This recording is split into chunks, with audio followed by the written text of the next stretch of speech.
Bonjour, professeur Antoine Dechy. Vous êtes pneumopédiatre au CHU de Lille, professeur associé de pédiatrie. Pourquoi avez-vous créé des recommandations spécifiques pour l'adolescent asthmatique? Quand vous regardez les recommandations, notamment internationales, on parle souvent de celles du GINA, vous voyez que les adolescents sont considérés finalement comme des, entre guillemets, petits adultes. Et je pense que quelque part, c'est oublier les caractéristiques de cette tranche d'âge marquée par des transformations extrêmement importantes. C'est le moment de la puberté, de la grande croissance. L'enfant se transforme complètement, va acquérir une certaine autonomie. C'est une période de la vie où l'enfant doit se projeter justement dans sa vie d'adulte. Est-ce que je peux vous demander de me quantifier la fréquence de cet asthme, la sévérité de cette maladie, et si c'est une maladie en progression? Dans la période de l'adolescence, comme dans toutes les tranches d'âge de la vie, l'asthme reste la maladie chronique la plus fréquente. On estime aujourd'hui que la fréquence de l'asthme de l'adolescent est autour de 12%. On dit souvent que dans une classe, vous trouvez facilement 3 à 4 adolescents qui seront asthmatiques. Donc c'est une maladie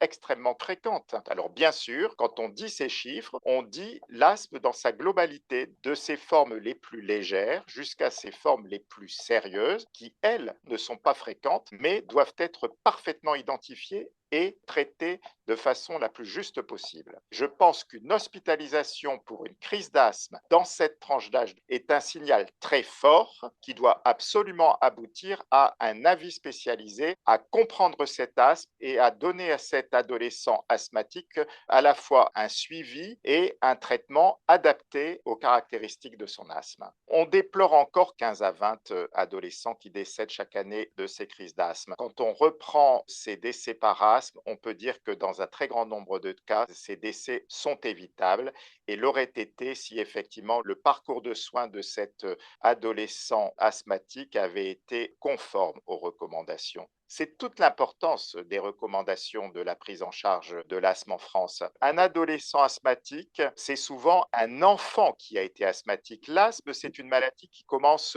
tôt dans la vie, qui évolue avec l'enfant. C'est pourquoi quand on détecte un asthme chez un enfant jeune, en grande maternelle ou dans les classes primaires, c'est important de l'inscrire dans un parcours de soins et que ce parcours de soins se prolonge au moment de l'adolescence où la maladie peut changer. L'asthme, c'est une maladie dynamique. Un asthme peut beaucoup parler et puis parler un peu moins, mais le message important, c'est garder un suivi de l'enfance à l'adolescence et ensuite de l'adolescence à l'âge adulte. L'asthme, c'est une maladie qu'on va garder globalement au fil de la vie. Il faut insister sur la précocité du diagnostic, de détecter tôt dans la vie cette maladie, de la traiter de façon adéquate et surtout de faire en sorte que cet enfant puis cette adolescence soit suivi régulièrement par un pneumopédiatre ou, quand les enfants grandissent, par un pneumologue. Je pense qu'on ne peut engager un adolescent dans un traitement au long cours qu'avec des objectifs qu'on partage. Il faut parler avec les adolescents. À cette période de la vie, pour moi qui suis pneumopédiatre,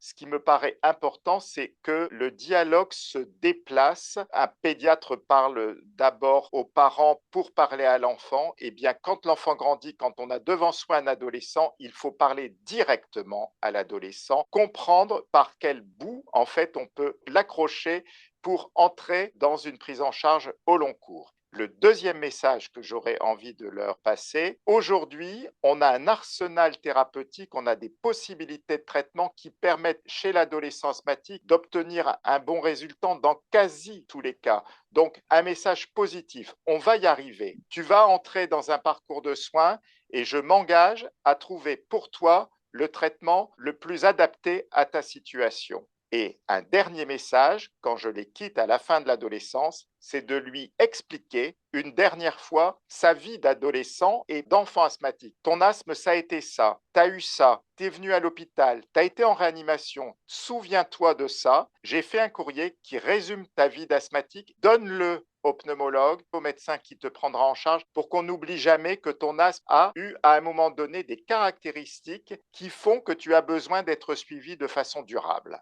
Nous, on a choisi aussi de s'appuyer beaucoup sur le sport. Donc, Fondamental. On est confronté à des enfants qui souvent vivent dans un certain isolement parce que justement, on les a entre guillemets empêchés de faire des choses à cause de l'asthme. Et je dirais que notre travail de médecin, de pédiatre, de pneumopédiatre, c'est de dire ben, on va faire tout l'inverse. Qu'est-ce que tu as envie de faire?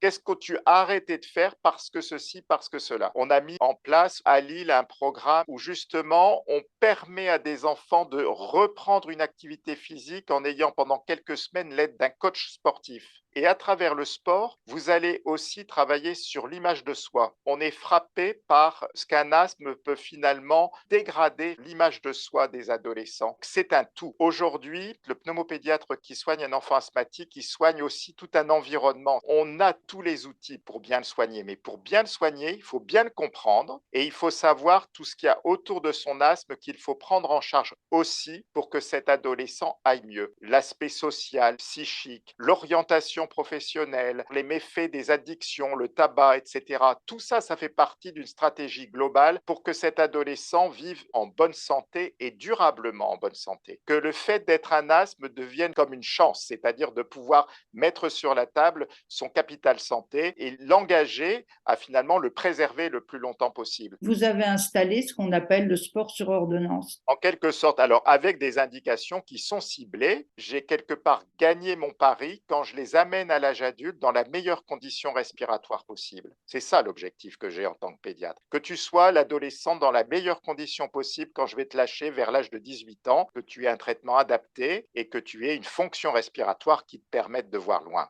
Voilà.